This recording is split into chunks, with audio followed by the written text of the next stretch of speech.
ደግ ሰው ለራሱ ክፉ ነው ሲባል እናቴ አንቺን አስባለሁ ይላል ብሩኬ ስቶሪ ላይ ያደረገውና ያ ማለት ምን ማለት ነው? ደግ ሰው ለራሱ አያቅም ይባላል። አንዳንዴ ለሰው የሚያውቅ ሰው ለራሱ አያቅም ይባላልና እናት ደግሞ ታውቃላችሁ፣ ያው ከምንም በላይ ልጇን ታስቀድማለች። እሷ እየተጎዳች እሷ ሳትበላ እሷ ሳትጠጣ ልጇን የምታስቀድም ልጇን የምታበላ ለልጇ ብዙ ነገር የምትሆነች ሲያማት እንኳን የማታርፍበት ሰዓት እና ጊዜ ብዙ ነው። እሷን እየራባት ልጇ በቃ አይደለ ልጇ እንዲበላላት የምታደርግ እናት ነችና ስለ እናት ያው ብዙ እንትን ማለት አያስፈልግም። ታውቁታላችሁ ውዶቼ እናትነት ምን ያክል ትልቅ ነገር እንደሆነ ማለት ነውና ለራሷ ሳታቅ ማለት ራሷን እየጎዳች ግን ለሌላው ደግሞ ለልጆቿ የሚፈልጉትን ነገር የምታደርግ የምትለፋ ነችና አላህ ለእናቶቻችን ለሁላችንም ረጅም እድሜ ከጤና ጋር ይስጥልን። እና ይሄን ነገር ብሩኬ ስቶሪ አድርጎ ነበርና የተመቸ ንግግር ነው፣ የምሬን ነውና ብዙ ጊዜ የሚታየው እናት ላይ ነው እንደዚህ አይነት ነገር። ብዙ መልካም ሰዎች አሉ በእርግጥ ለራሳቸው ሳያውቁ በቃ ሰውን እንትን ይላሉ፣ ለሰው ይኖራሉ፣ ግን ለራሳቸው የማይሆኑ እና ደግሞ አረብ ሀገር ያለን ለኛም ይሆናል ውዶቼ ይሄ ነገር ምክንያቱም በቃ አለ አይደል እዚህ ሀገር ታውቃላችሁ አብዛኛው በሚባል ደረጃ ለቤተሰቡ ነው የሚኖረው። በቃ ይሄን አድርጌው ይሄን ብዬው እንደዚህ አድርጌ እንደዚህ ብዬ ሲል እድሜያችን እየሄደ በቃ ለራሳችን ሳንሆን ለሰው እንትን እያልን የተቸገረ ሲኖር በቃ ለሁሉም ደራሽ ነን በተቻለና አቅም ምናምን ለእህት ለወንድም ለእናት አባት ለዘመድ አዝማድ ስንት ነገር አለ ውዶቼ። እድሜያችንን እዚሁ ሰው ሀገር ላይ ሆነን ለአንዱ ስንል ለኛ ሳናስብ ለኛ ሳንኖር በቃ ብዙዎቻችን እድሜያችንን በሰው ሀገር የምንጨርስ እህቶች ብዙ ነንና ይሄ የአረብ ሀገርንም ሴት ያካትታል ማለት በቃ ለራሷ እንትን ሳትል ለሰው የምትኖር ለራሷ ሳታቅ ለሰው የምትለፋ በቃ ጀስት እኮ ይሄ እንዴት ነው? ቤተሰብን እኮ መርዳት ግድ ነው፣ ግን ደግሞ ሁሉም ነገር ልክ አለው አይደል? በአግባቡ ለኔ የሚባለውንም ነገር ማሰብ ያስፈልጋል። ሁልጊዜ ሰው ሀገር ላይ አትኖሩም። ሁልጊዜ በቃ አለ አይደለ? እንዴት ነው የራሳችሁ ህይወት ይኖራችኋል እኮ ወደፊት ትወልዳላችሁ፣ ባል እናገባለን፣ እንወልዳለን፣ ቤተሰብ እንሆናለን አይደለ? ብዙዎች እኔ ማቃቸው አሁን ሰማለሁም እናንተም ትሰማላችሁ ምናምን ብዙ አመታትን ኑረው አረብ ሀገር ላይ 10 አመት ከዛ በላይ በቃ 11 አመት 15 አመት ምናምን በቃ ከዛ በላይ ሁሉ የሚሰሩ አሉ እኮ ወላሂ። ግን እንደዛ ሆነው ደግሞ በጣም በቃ የሚያስጠላው ነገር ሀገር ቤት ሲሄዱ ደግሞ ያን ያክል በቂ የሚባል ነገር የሌላቸው በቃ ቤተሰብ ብዝብዝ ያደረጋቸው ማለት ነውና በጣም የሚያሳዝኑ በጣም ብዙ ነገር እንሰማለን አይደል? ስለዚህ እህቶቼ ለራሳችሁ ማሰብ መቻል አለባችሁ ምናምንና ያው እናትነት እናት ነች።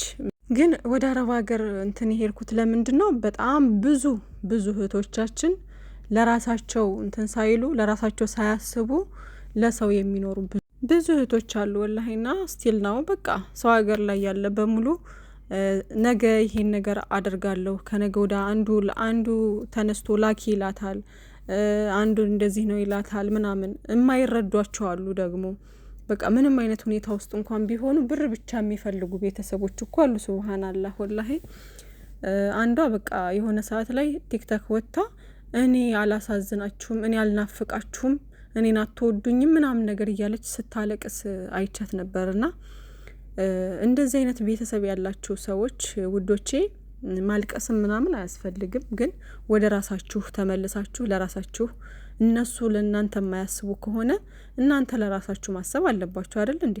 ሁሌ በቃ እነሱ ያሏችሁን ብቻ እናደርጋለን አትበሉ። የራሳችሁ ህይወት አላችሁ ወደፊት የምትኖሩት አግብታችሁ ወልዳችሁ ምናምን ብዙ ነገር ይጠብቃችኋል እና ለጤናችሁ ማሰብ አለባችሁ።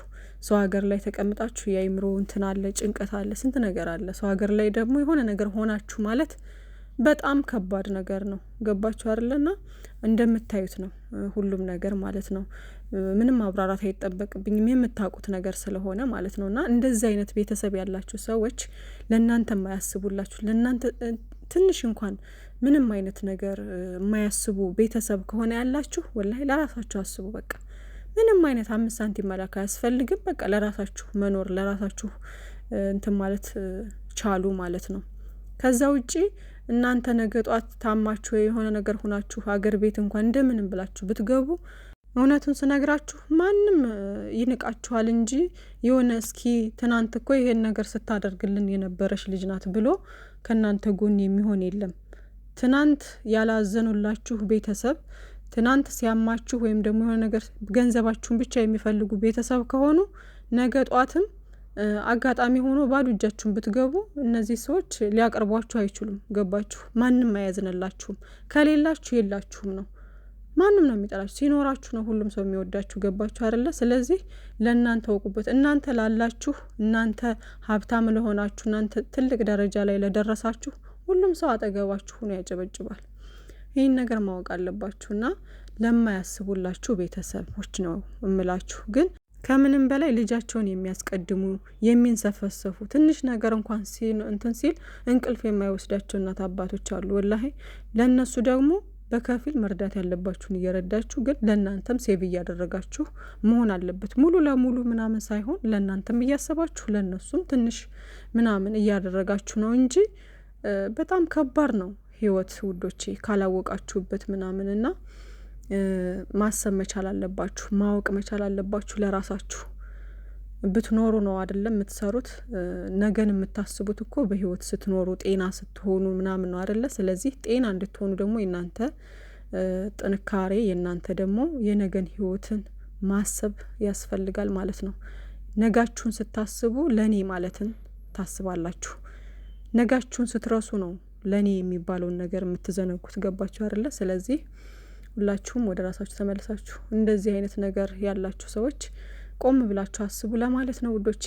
ከዛ በተረፈ ቤካ የወንድማችን ምርጥ ሰው የነ ጨረቃዎች መከታ ምርጥ ካሜራማናቸው ነው። እንግዲህ እንደምታውቁት ቤካ ብዙ ጊዜ ቪዲዮ ምናምን ነገር አይሰራም፣ ታውቁታላችሁ። ቢዚ ነው። ኤዲቲንግ የሚሰራና ካሜራማን በነገራችን ላይ በጣም ቢዚ ናቸው። በጣም ቢዚ። የካሜራማን ስራ ከባድ ነው እኮ ውዶቼ። እንደውም አሁን ቤካ ምናምን ሜቢ ሌላ ኦቨርታይም ስራ ወይም ከሌላ ጋር እንደዚህ ቀረጻ ከሌለበት ሀይሚና ብሩኬን ብቻ ከሆነ ያው አሁን ላይ ብዙ ጊዜ ቤት ነው የሚቀረጹት። ትንሽ ስራውን ቀለል ሊያደርግለት ይችላል። ግን ደግሞ ያም ሆኖ ኤዲት ማድረጉም ራሱ ሌላ እንትን ነው። ከዛ የራሳቸው የግል ስራ ይኖራቸዋል ምናምን። በጣም ካሜራማንና ኤዲቲንግ የሚሰሩ ልጆች ቢዚ ናቸው በብዛት ማለት ነው። እና ብዙ ጊዜ ቪዲዮ ምናምን አይሰራም ነበር በቤቱ። እንግዲህ ትናንት ከች ብሎ ነበረ ወዳውኑ አልሐምዱሊላህ 100,000 ሰብስክራይብ ሞልቷል ማለት ነው በስንት ጊዜው። እና ኮንግራጁሌሽን ወንድሜ ይገባሃል። የኛ ምሁር ነው እኮ በጣም ጎበዝ ነው ሲመስለኝ። በቃ በትምህርቱ ራሱ ጎበዝ ምናምን ተማሪ ይመስለኛል ዝም ብዬ ሳስበው ማለት ነው።